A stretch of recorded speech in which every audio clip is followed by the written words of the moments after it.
What's the right question to ask when hiring a contractor? I'm Jason Pye. I'm a Los Angeles contractor and designer here, and I'm going to walk you through a series that I'm going to be doing right now called Ask the Contractor, which is basically just going to help you figure out what the right questions to ask. Um, we'll start off with a few questions every video and just sort of give you in depth insight into what those questions mean, what responses you're looking for, and how it's going to hopefully help you and benefit you to know these questions, ask them, and get some work done. Let's get into it.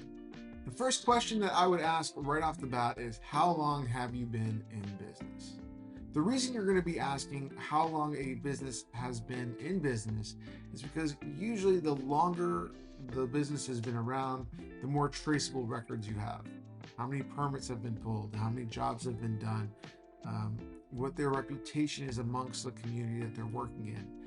Do your research ahead of time when you find out that you're going to be talking to a contractor, because you can kind of see particular jobs. Ask them about particular jobs, how those jobs have gone, what your expectations for jobs like that would be. And particularly, you can even ask for references of jobs that you may have seen online that you can trace back to them and say, hey, I saw that you did this kitchen 5 years ago. Do you mind if I talk to the clients of that particular job? Who did their design? Who did this? Who did that?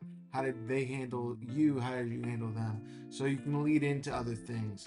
But the first thing you want to do is really find out how long they've been in business, because that's going to give you a lot more indication about the next questions you're going to be asking. So let's just say you can start off with that question. Now, question number two that I always ask, and it's funny that some people think this is a very important thing and some people actually aren't that concerned with this information. But number two is always asking, do you have a license and are you properly insured? Now, I'm going to go into a lot of different detail here. This is probably going to be the last question I hit on this video. In regards to this series, I'll do many videos, so don't worry, there will be more questions that we can go into. But this is such a huge question that I kind of wanted to get an easy one and a hard one right off the bat. Different jobs require different licenses, and an alternative credentials can be varied by location, meaning some areas don't require credentials, uh, or require less, or require more. So you have to check with your area before you kind of ask those questions. I'm talking about in LA particularly. But as a homeowner, you really want to make sure that your contractor has gone through all the necessary certifications to at least be allowed to technically work on this job. Having a business license alone is just not enough, particularly when you match that with the time that the business has been around. um, Someone who's been in business for 10 years is going to have a much better handle on how to deal with their clients. Whereas if they've been in business for 10 years but don't have any credentials, they're still kind of playing around with it. Now, let's get into this just a little bit more as to why you'd be asking this information. I feel it's super important to kind of give you as much information as possible, because people play around with this all the time.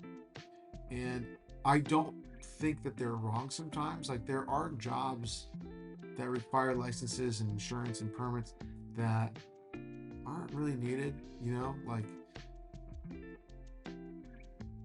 if you're having someone come into your home and they're going to just, paint a room, or they're doing a little bit of handiwork here and a little bit of handiwork there, you know, you can probably not deal with the headache of license and insurance and all the other things that are required.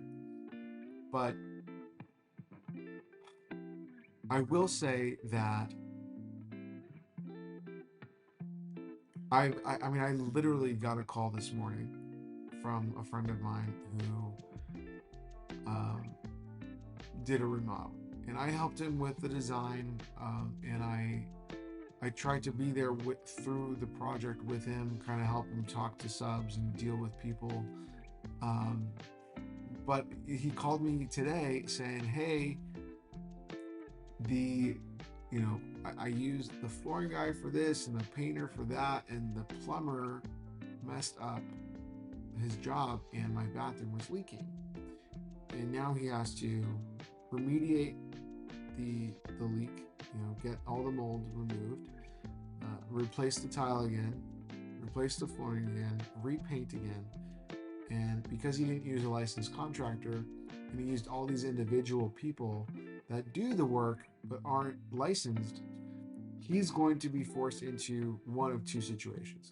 He's either going to be forced to have to come out of pocket to pay for everything and resolve everything, because there's nothing for the homeowner to go after, right? There's no bond, there's no insurance, there's no license to attack the person who did the work. They're just a person.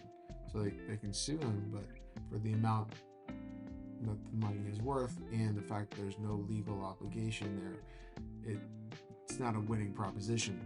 The other option is to go with home insurance, and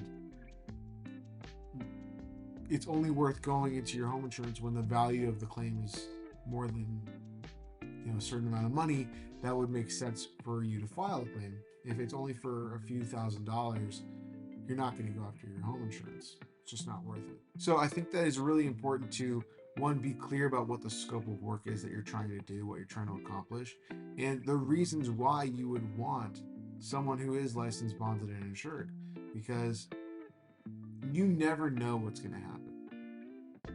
You just never know. Even the contractor who's going to potentially do the work is taking a risk on what they're going to find out when they open up those wells, when they do that work.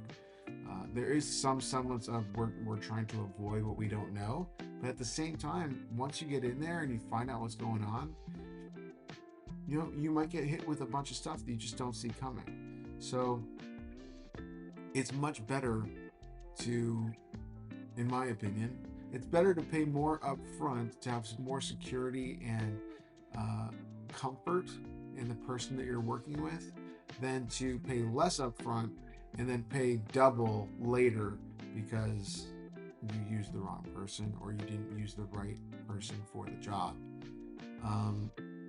A license basically just so you're clear, a license, at least in California, doesn't even mean that you're a good contractor. Like, you could be the worst contractor in California and have a license attached to your name. There's plenty of ways. There's RMOs, there's different ways of kind of paying someone for a license, all these other things that are going on. You don't even need to be skilled to have a license. You just need to have the knowledge. So you go and you take a test off somewhere, you take the test. If you pass the test, they give you a license. Like, that's it. They're not saying, hey, can you frame this? Can you pour that? Can you do that? Can you change a door hinge? They're not asking any of that stuff, and they're not visually testing it either. They don't really care. They're basically giving you a business license. They're basically saying, hey, you've qualified enough information to say that you're able to operate a business of this sort. The insurance and the bond basically do the same thing. They're basically hedging their bets against you, right? And they're saying, you've said that you can do this work. We're going to insure you for that amount. The reason why you go with someone who's licensed is because regardless of the fact of whether they skillfully know how to do the work or not, they are protecting you against your asset, right? Now, you want to try to minimize your risk as well. Like, if you're doing a $100,000 project, you don't just want to pay someone who has a business license and say, okay, well, he's insured, I'll be good. No, you actually want to try to minimize that risk as well. So you want to find someone, so that's your first layer of defense, right? License, the bond, the insurance, all of those things that are needed. And then you have to go into, okay, so he has this, right? They have this information, they have this, that's great. They've been in business for 5 years, 10 years, 20 years, however long. Great. Now I can actually take this information and go, okay, what's the success rate? When you start a bathroom remodel, how long does it take? How long does the kitchen take?